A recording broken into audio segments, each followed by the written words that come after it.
বাড়ি থেকে জানো তো গঙ্গাটা একদমই কাছে, গাড়িতে করেও আসা যায় আবার হেঁটেও আসা যায়। হেঁটে না এসে গাড়িতে আসার কারণটা কি জানো? আজ আমাদের যা কিছু সবই তো ওনার আশীর্বাদে। তাই যবে থেকে গাড়ি কিনেছি ওনাকে আর হেঁটে নিয়ে আসি না, গাড়িতে বসিয়ে নিয়ে আসি। চলো, এই পর্যন্তই আমার দায়িত্ব, এর পরের বাদ বাকি দায়িত্বটা বর্মশায়ের।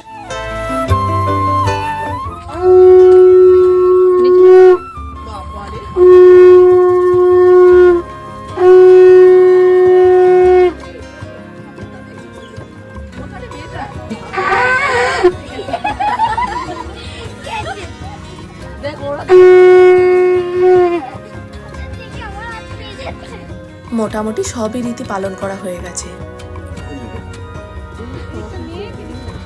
গঙ্গা দিকে